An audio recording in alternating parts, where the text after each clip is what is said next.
So you want to build a castle. Written by Alex Wolff. Illustrated by George Bletsis. Let's design your castle. It's the late Middle Ages. The year is 1490, and Henry VII is the King of England. You are a noble who's recently been rewarded by the king, and now you have the opportunity to plan and build a castle that will shelter and promote your family for generations to come. In these challenging and changeable times, every powerful noble needs a castle.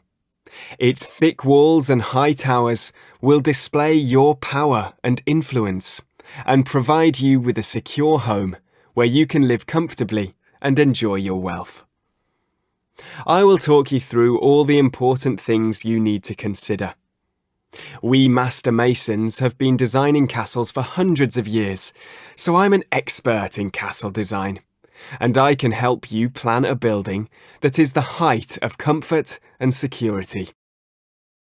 I'll also guide you through the main ways of defending your castle, and we'll look at some accounts of famous sieges to help you understand how to make your castle the strongest in the land. There's a lot to think about, and time is short. So, let us begin straight away. First question. Why did a noble need a castle in the Middle Ages, even though they didn't live near the border? Didn't the king protect them?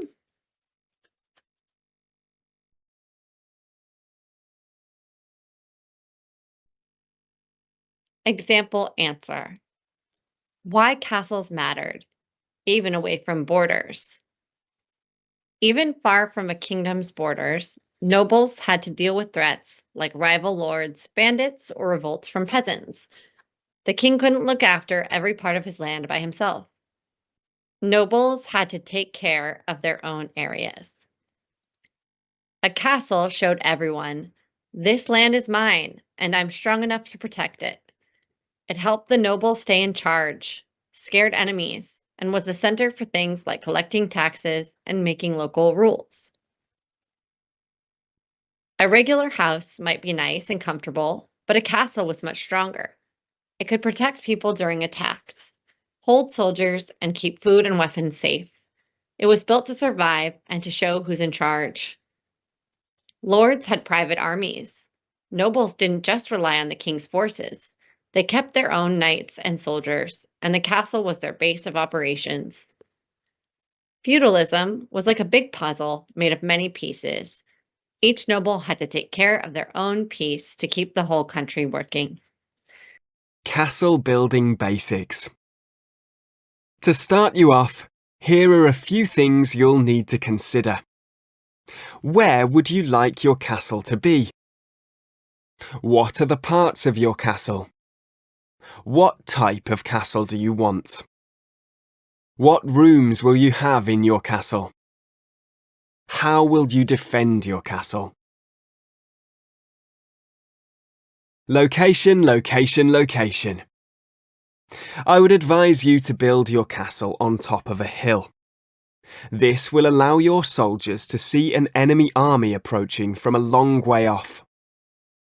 Being high up will also make your castle visible to people in the area, reminding them of your power. You should also try to build your castle close to transport routes, the sea, or a river or a road, as well as sources of food and water. The site will also need to be near a quarry, where the castle workers can cut blocks of stone for the castle walls. This is Beeston Castle in England. Castles built on top of hills are easier to defend. Second question. Where is the best place to build a castle? Name 3 important factors, minimum. Example answer. 1. Castles should be built on high places like hills for better defense and visibility. 2. Castles should be built close to big roads, bridges over rivers, or edges of the land, so people could watch over trade and protect their land from enemies. 3. Natural barriers like rivers or forests added extra protection from invaders. 4. Easy access to quarries and skilled craftsmen, masons, carpenters, and blacksmiths. Parts of a castle. Although castles come in many different shapes and sizes, they all have the same basic parts.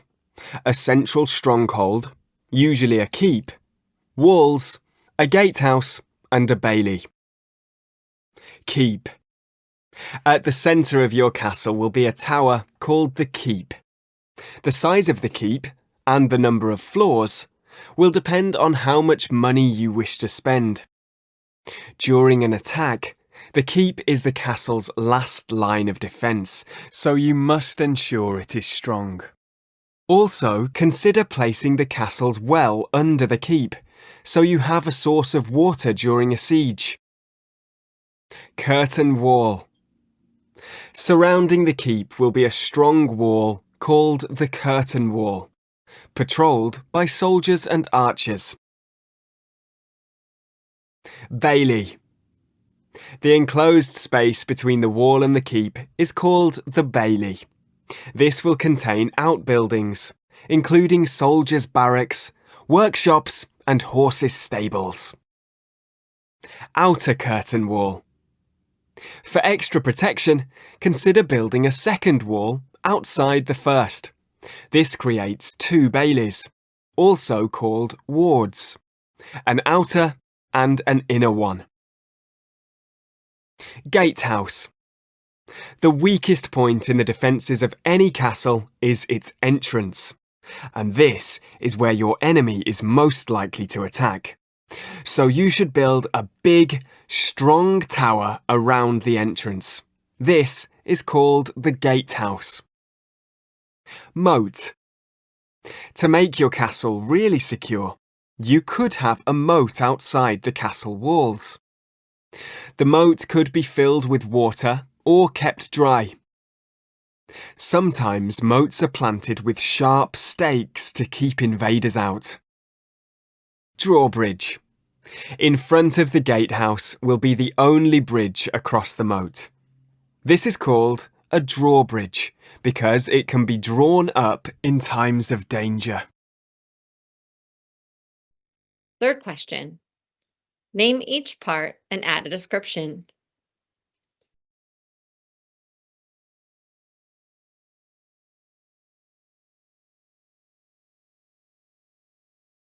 Number 1, keep. Number 2, curtain wall. Number 3, bailey. Number 4, outer curtain wall. Number 5, gatehouse. Number 6, drawbridge. Number 7, moat.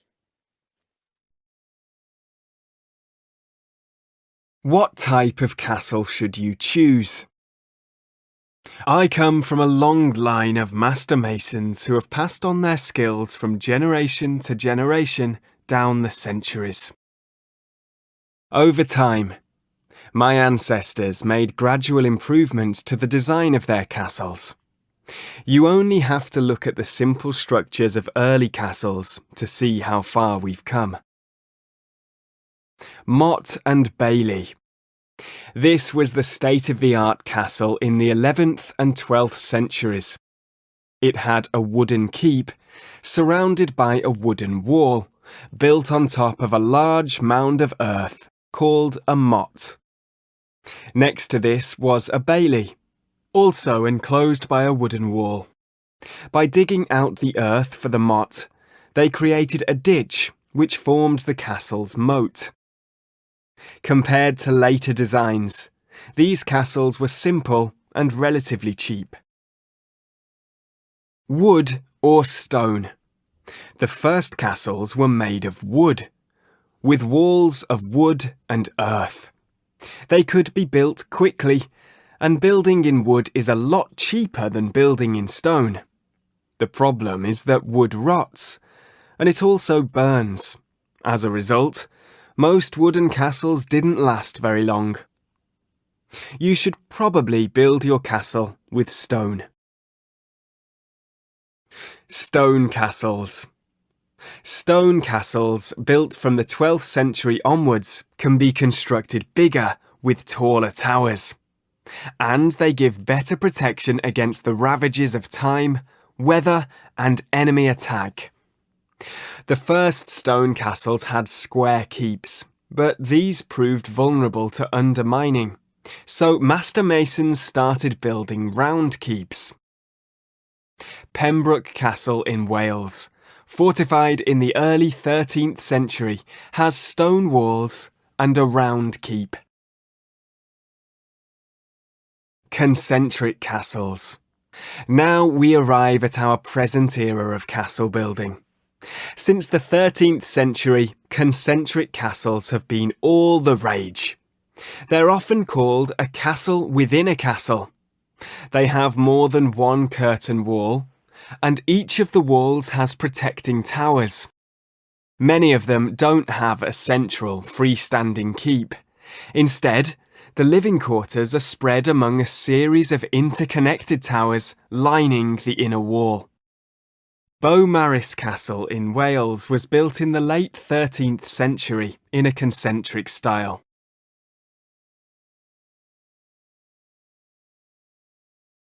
What rooms will you have in your castle? Of course, you'll need a number of basic rooms, but you might also consider some extra ones. For example, you may wish to add a bower, a ladies' withdrawing room, or a minstrel's gallery, a balcony above the Great Hall where musicians can play. You may even decide to have a bathroom, a room set aside for bathing, would you believe? This is quite unusual, though. The following are the essential rooms you will find in every castle. Stables. You will need horses for battle and transport, and so you will need stables. Remember to put in haylofts and sleeping quarters for grooms. Treasury. This is where you store your coins, jewellery, fine plates, and other valuable possessions. Dungeons. Back in the early Middle Ages, castles didn't have dungeons. The whole idea of keeping prisoners would have seemed very odd. The word dungeon actually comes from donjon, another word for the keep. So how did dungeons become prisons?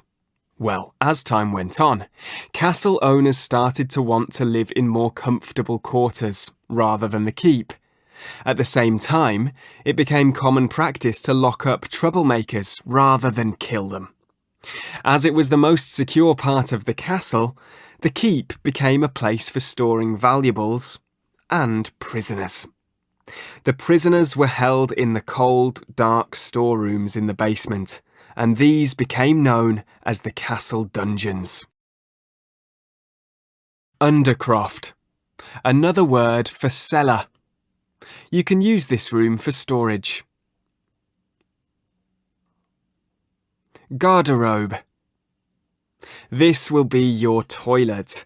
You may wish to store your clothing in here too, as many believe the foul stench keeps away clothes moths. Solar. This is a suite of rooms for you and your family, a place of privacy where you can sleep and relax. Barracks. This is where the soldiers who fight for you will live. Armoury. The castle's weapons and armour are stored here. Great Hall. This is the castle's main room, where you will host banquets and entertain important visitors. You will need a dais at the front of the hall where you, your family, and your guests of honour will be seated. Kitchen. As a noble, you will of course be expected to throw lavish banquets, and the kitchen will therefore be a constant hive of activity. You will need to install huge fireplaces for smoking and roasting meat and fish. The kitchen will connect to a pantry and bakehouse. Third question. Name each part and add a description.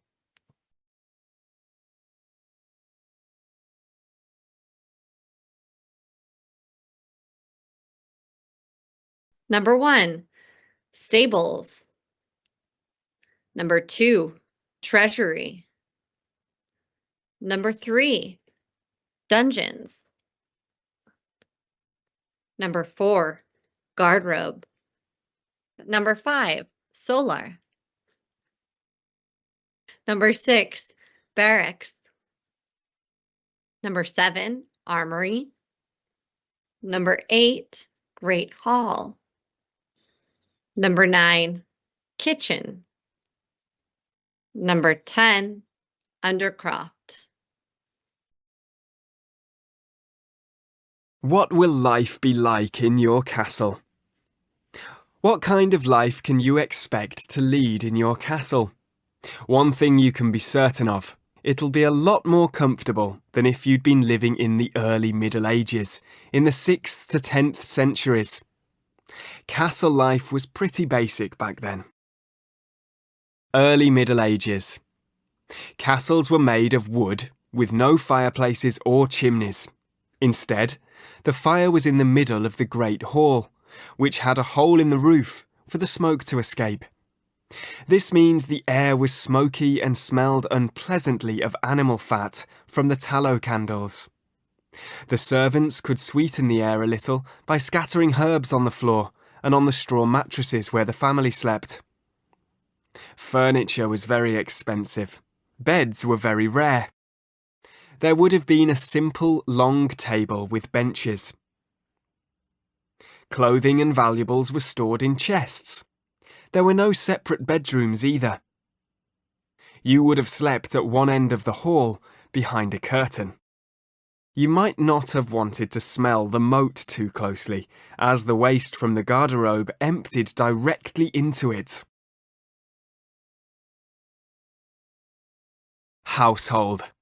You will need lots of people to run your castle and provide for your needs.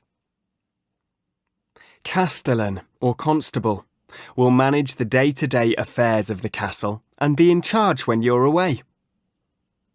Chamberlain, responsible for your private chamber and will supervise the servants who work there.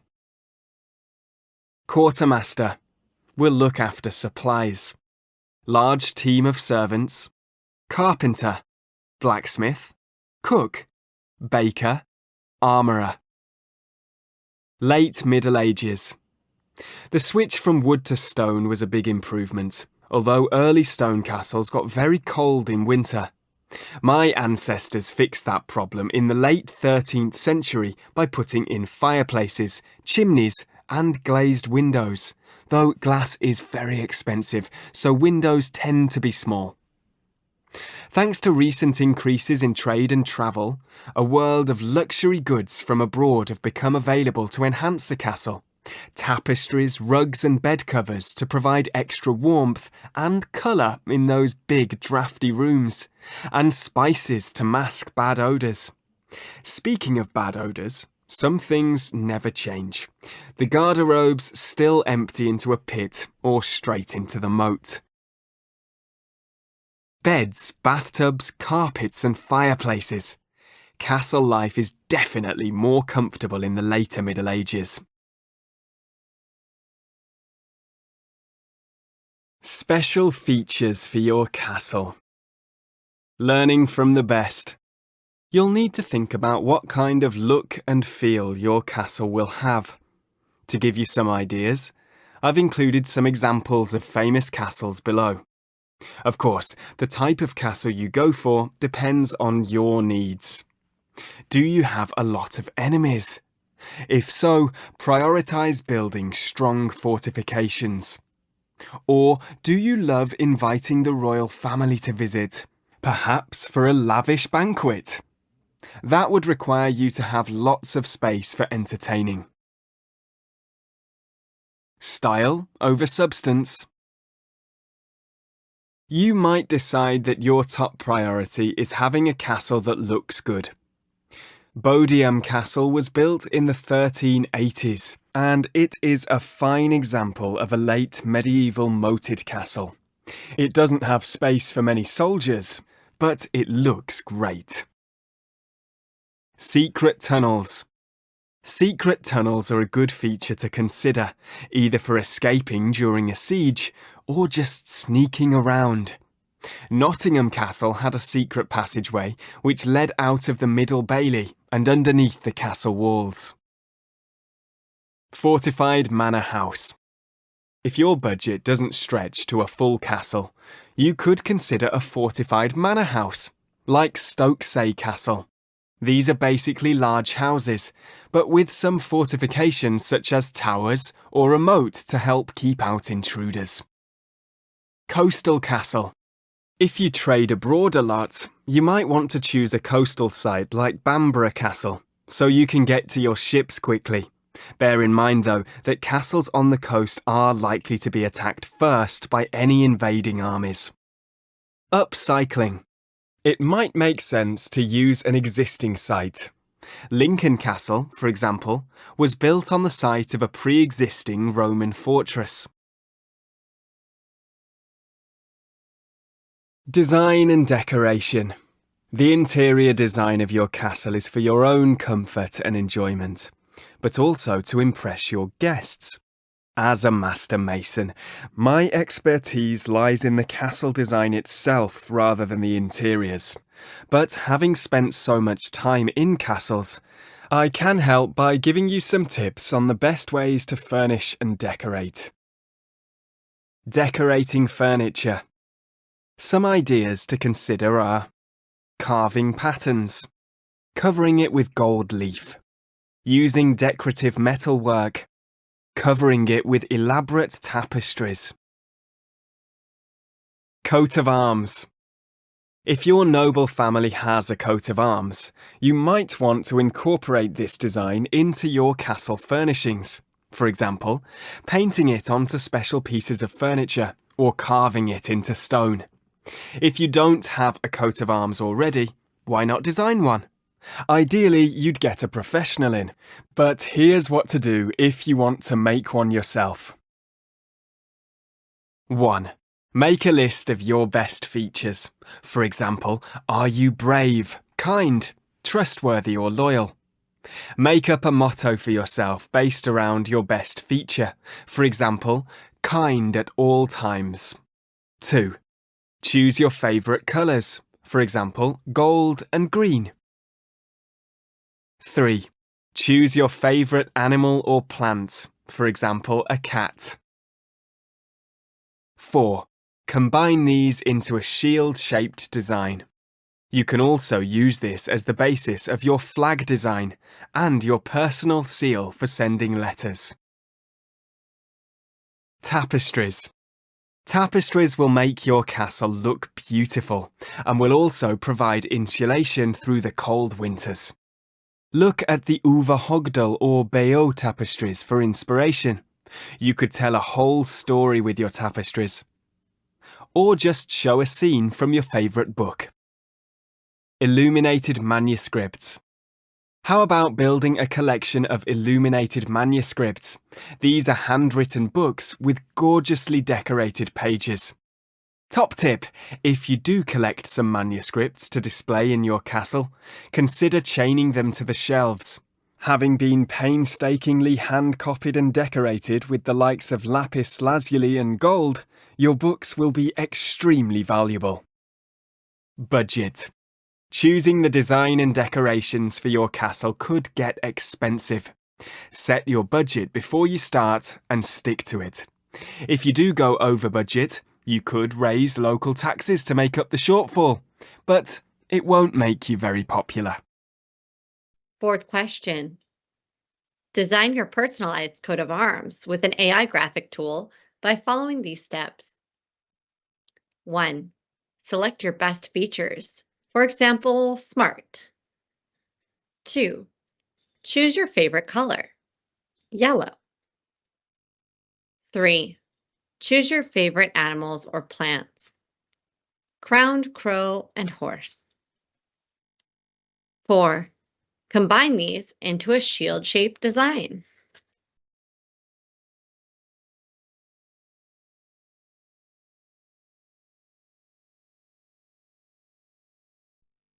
Fifth question. Business in a castle. Imagine you've just purchased a stunning medieval castle in Europe. Now what? Here's how to turn your castle into a money-making masterpiece. What is your advertising strategy for a castle-themed business?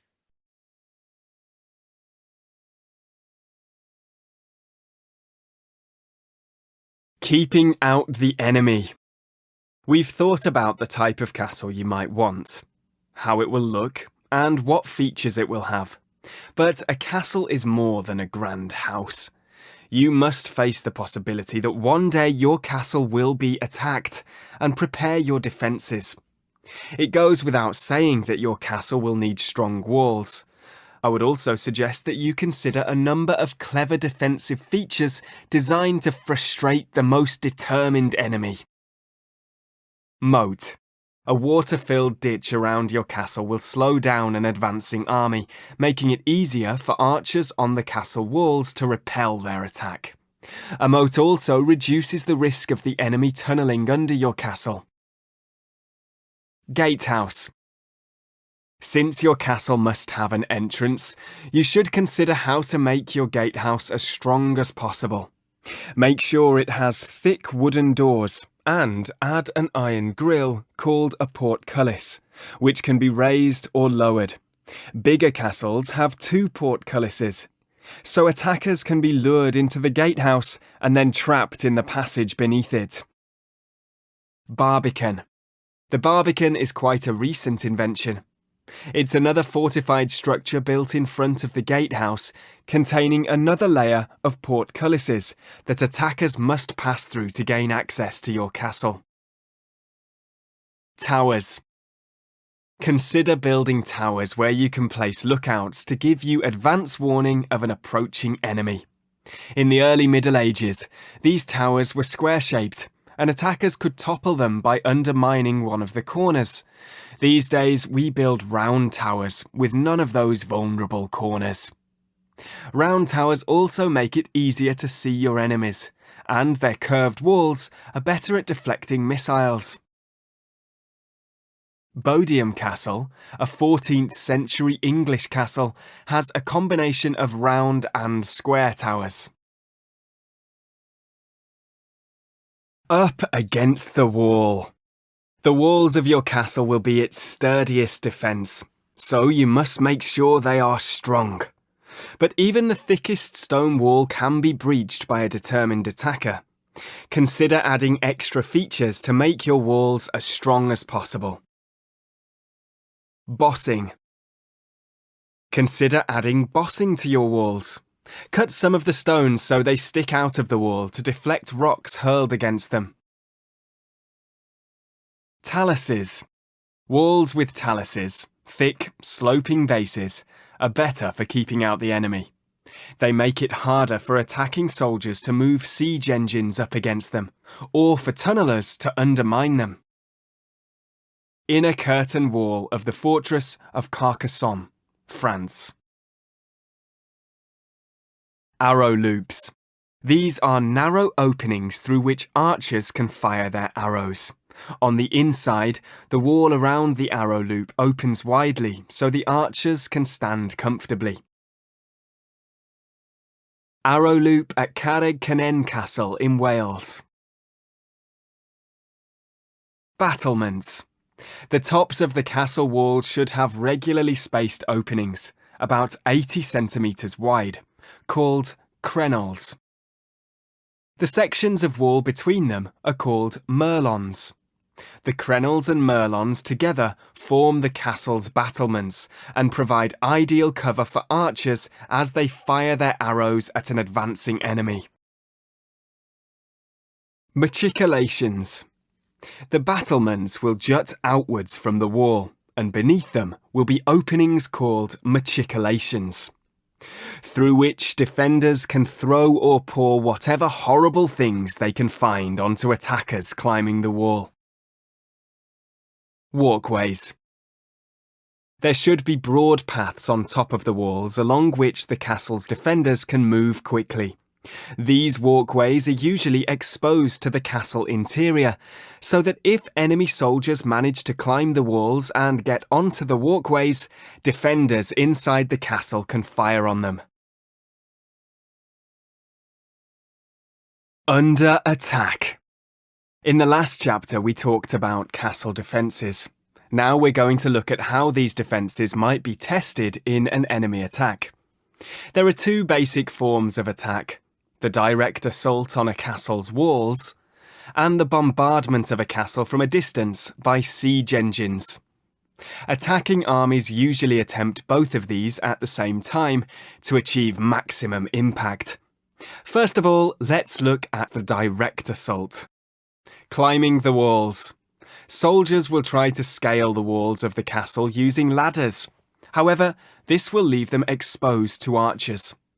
Alternatively, they may use a siege tower, a tall wooden structure on wheels, which they'll push up against the castle wall. This provides protection for the soldiers inside it as they climb towards the battlements. The enemy might cover their siege towers in animal hides soaked in vinegar and mud to protect them from fire. Siege towers can be over 20 meters high. Battering. The enemy will try to smash through the castle gates, doors, and walls using a battering ram. These are made from large tree trunks, often fitted with an iron tip. The ram is suspended from a sling and is swung by dozens of soldiers. Battering rams can be particularly effective against the corners and doors of castles. Battering rams are often housed beneath a protective roof to guard the soldiers from archers on the castle walls. Tunnelling. If attackers can't go over or through the castle's walls, they may try tunnelling beneath them. They might emerge into the bailey in a surprise attack, or undermine the wall above by filling the tunnel with logs smeared with animal fat and setting light to them. This destroys the foundations of the wall, causing it to collapse. While they are being dug, the tunnels are supported by wooden props. If their plan is to undermine the walls, the attackers will set fire to the props as well.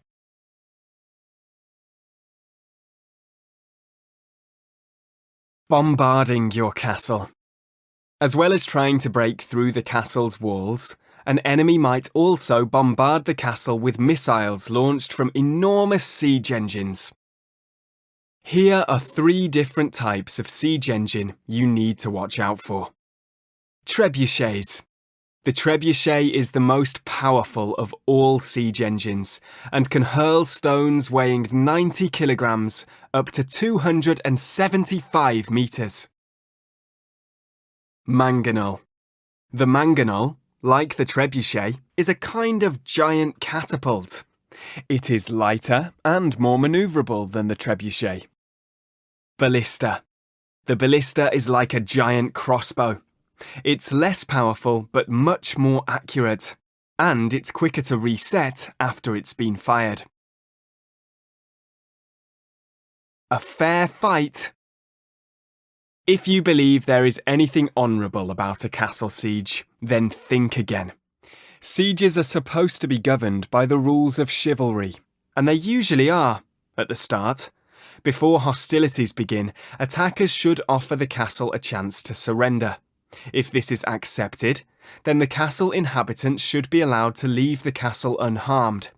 If the castle doesn't surrender within a specified time, however, the siege begins. After that, the besiegers will do anything to capture the castle, and defenders will do everything they can to hold on to it. Treachery. Castles can be betrayed by traitors within them. It happened during the siege of Antioch in 1098.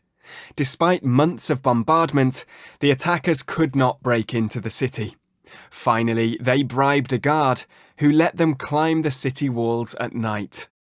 It happened again in 1480 during the siege of Rhodes, when someone inside the island fortress signalled to their friends in the besieging army and the city was nearly captured. 7th question. Please explain the following medieval warfare machines and tactics. Add how to defend against them.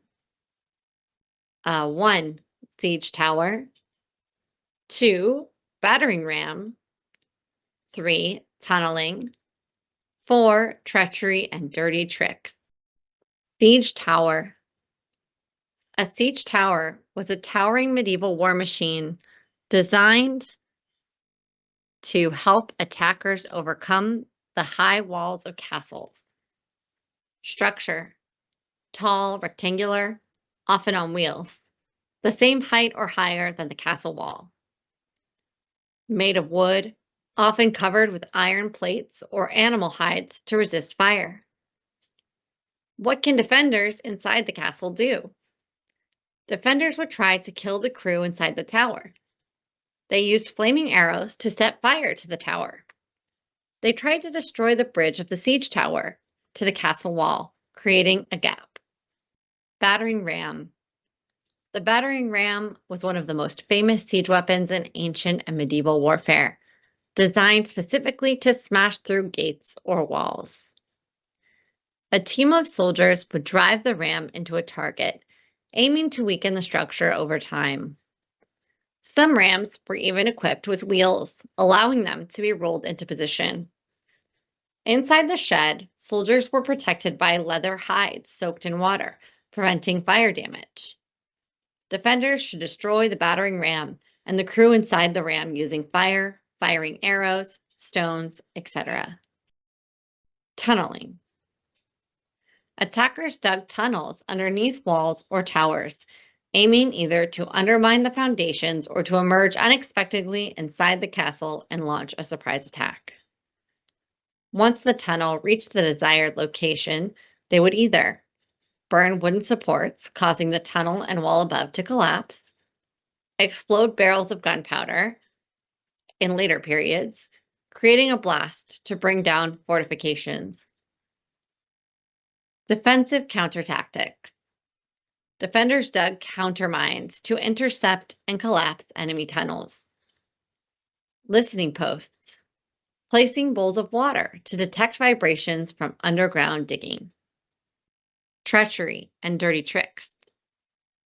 There are several treachery tactics and tricks used to win a castle battle. 1. Betrayal from inside. Someone living in the castle secretly helps the enemy by opening the gate. They do this to get money, power, or to stay safe. 2. Fake peace. The attackers pretend they want peace or want to give up, but when the defenders relax, they suddenly attack. 3. Wearing enemy clothes. Spies or soldiers dress like the enemy so they can sneak in and cause problems from inside. 4. Lying orders. Fake messages or commands are sent to confuse the defending army and make them go the wrong way or make mistakes. This is a 2-part video. This video is the first part of the story. If this video gets 100 plus views or 10 plus likes, then we will publish the second part. Thanks. Well done. Thank you very much. Narrated by teacher Phoebe from English Aloud. Questions and answers by Kevin and Phoebe from English Aloud.